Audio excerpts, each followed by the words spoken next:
tentang berpikir komputasional. Apa itu berpikir komputasional?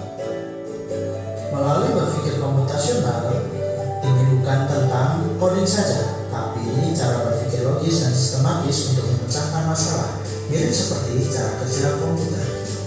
Adapun 4 pilar utama dari berpikir komputasional.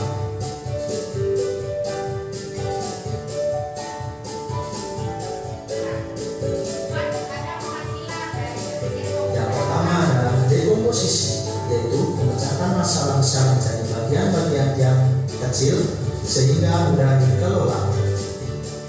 Selanjutnya ada pengenalan pola, yaitu mencari pola atau kesamaan dalam masalah-masalah kecil tersebut. Selanjutnya ada abstraksi, yaitu fokus pada informasi yang penting dan mengabaikan detail yang tidak relevan.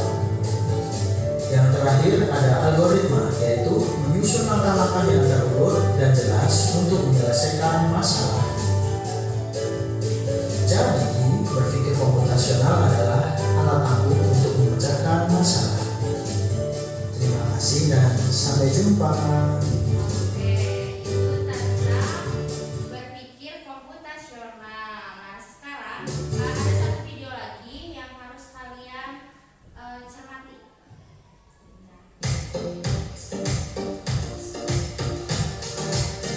Coba perhatikan dulu,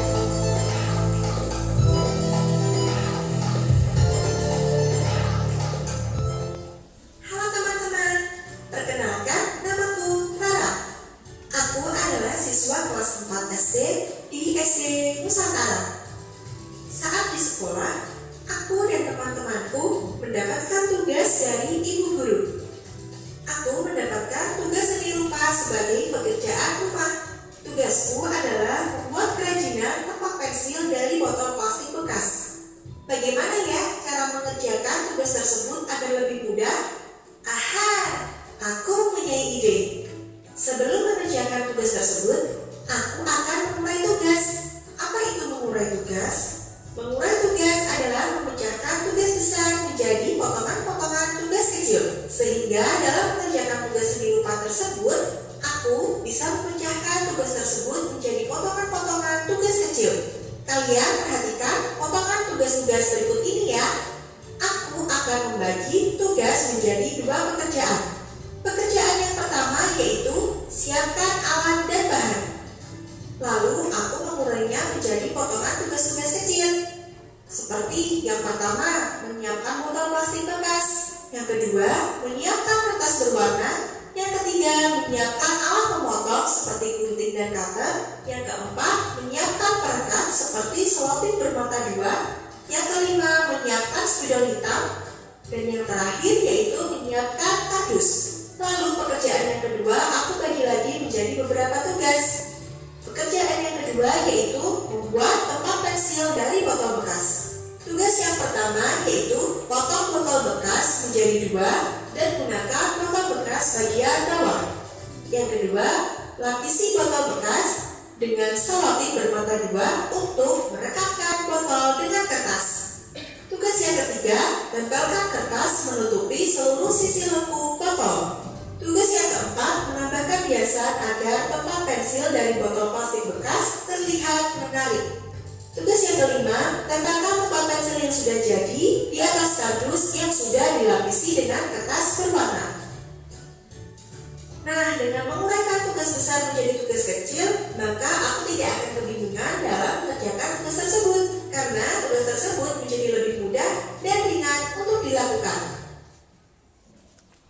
Nah, ayo, ada yang bisa menjelaskan apa itu dekomposisi? Tadi ada.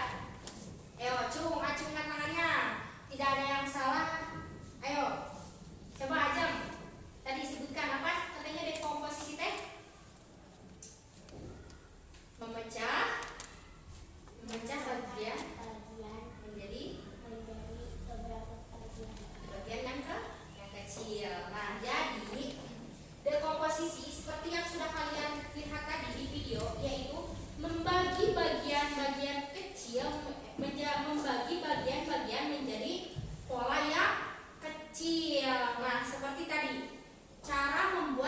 pensil. Tadi dibagi menjadi dua langkah kan? Yang pertama menyiapkan alat dan bahan. Yang kedua lalu cara pengerjaannya. Nah itulah yang dinamakan dengan dekomposisi. Sekarang sudah pada tahu dekomposisi itu apa? Sudah. Oke, sekarang Ibu punya LKPD yang harus kalian kerjakan.